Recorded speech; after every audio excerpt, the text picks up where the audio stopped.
আসসালামু আলাইকুম, আপনারা সবাই কেমন আছেন? তো আজকে আমি হাঁসের ঘরটা একটু পরিষ্কার করতেছি। কারণ হাঁসের মানে খাবার দিলে একটু পানি বেশি দিতে হয়। তখন কি করে ওরা ফেলে দেয় পা দিয়ে পাড়া দিয়ে। তো ওই পানিটা আবার মানে চটগুলো পুরা ভিজে হয়ে গেছে। আর এভাবেও হাঁসের ঠান্ডা সম্ভবত আছে। হাঁসে ওইরকম একটা বেশি ডাকাডাকি করতে পারে না। আর খাবার তো খায়ই না। তো আজকের ভিডিওতে আরেকটা জিনিস আপনাদেরকে জানানোর চেষ্টা করব। আমি যেহেতু মুরগির বাচ্চা ফুটিয়েছি, তো কিছু বিষয় আমার কাছে জানা হয়েছে যে মুরগির যখন ডিম কুঁচে বসাবো তখন কালা যদি ডিম বাছাই করে না দেই তাহলে আমাদের এই ধরনের সমস্যাগুলো হতে পারে।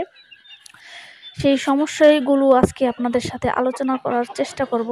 সেটা হচ্ছে ডিম যদি আমরা বাছাই না করি তাহলে কি হয়, অনর্বর ডিমগুলো অনেক সময় ফুটে বের হয়। তখন কি হয়, ছোট বাচ্চা হয়। যখন হয় তখনই বোঝা যায় যে একদম পাতলা থাকে, ওজন থাকে না।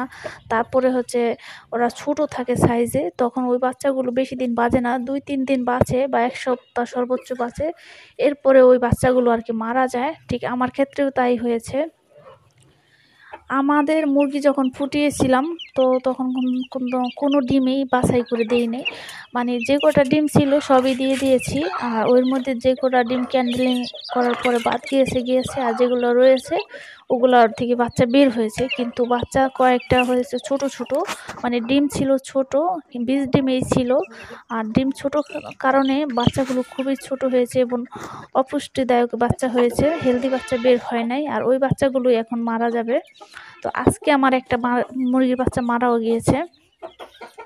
তো আমাদের কিন্তু সম্রাট বাবু কিন্তু এই যে আমাদের দেশি ডিম পারবে সামনে, হয়তো ওই মুরগিটার সাথে ক্রসিং করলো। আর কিভাবে সম্ভব হলো আমি তো ভেবেই অবাক হয়ে গেলাম। এই মুরগিটা কিন্তু খুবই ছোট সাইজে, অনেক ছোট। আমাদের লাল বানু বলেন, তারপরে পিঙ্কি মনে, ওদের থেকেও কিন্তু খুবই ছোট। মানে সাইজও ছোট, বয়সও ছোট। বয়স এটা ডিপেন্ড করে না, কিন্তু সাইজটা দেখছেন খুব ছোট। তাও কিন্তু রাজাবাবু খুব জোর জবরদস্তি মানে ক্রসিং করেছে। তো দেখেন, এই মুরগির ডিমগুলো কিন্তু সংগ্রহ করব, আমার ইচ্ছা আছে। কারণ এইখান থেকে 2-1টা যদি পেয়ে যাই রাজাবাবুর মতন মানে টাইগার মুরগির বাচ্চা, তাহলে তো খুবই ভালো হবে। আর আমি আপনাদেরকে আরেকটা কথা জানাচ্ছি, সেটা হচ্ছে আমি হাঁস এখন আপাতত পালতে চাচ্ছি না। হাঁস যেহেতু খাবার খাচ্ছে না, ডিম পাড়া বন্ধ করে দিয়েছে। আর হাঁস দুটো যদি বিক্রি করে যদি আমি রাজাবাবুর, সম্রাটবাবুর জন্য আর কি মুরগি কেনার চেষ্টা করি, তাহলে কেমন হয় আপনারা অবশ্যই কমেন্ট করে জানাবেন। তো আমার ইচ্ছা আছে হাঁস 2টা বিক্রি করে তারপরে মুরগি কেনার চেষ্টা। তো দেখি আপনারা কে কি কমেন্ট করেন। তো কমেন্ট অনুযায়ী আমি কাজটা করার চেষ্টা করব।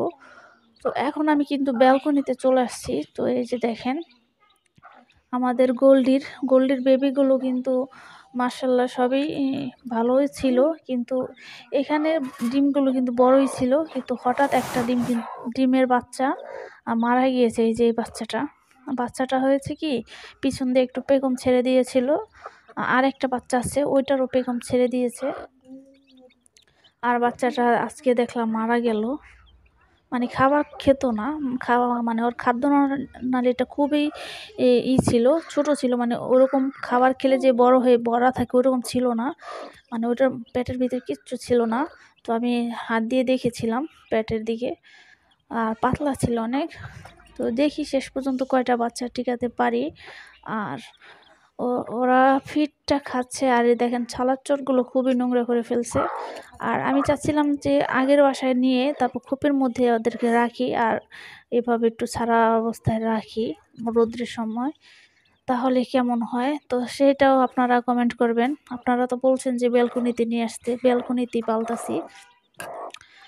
আর ওদের কিন্তু এখন 4 দিন হয়ে গেছে সম্ভবত, 4-5 দিন হয়ে যাবে। তো এখন আমি কি ওষুধটা ওদেরকে দিব, নাকি শুধু সাদা পানি দিব, আপনারা কমেন্ট করবেন। তো দেখেন বাচ্চাগুলো কিন্তু এভাবে সুস্থ আছে, কিন্তু 2টা বাচ্চার পেখম ছেড়ে দিয়েছে, এর মধ্যে একটা মারা গিয়েছে। আর আমাদের ওই যে পুচকি, এই যে দেখেন ছোট্ট, ওর মাথার নাই কিন্তু কোনো পশম নাই, কিন্তু এখানে একটা মশা কামড় দিচ্ছে, সম্ভবত একটা ফোড়ার মতন হয়ে গেছে। এত ছোট বাচ্চার তাও হয়েছে। তো এই যে দেখেন। তো আজকের ভিডিও ছিল এই পর্যন্ত। আপনারা সবাই ভালো থাকবেন, সুস্থ থাকবেন। আসসালামু আলাইকুম।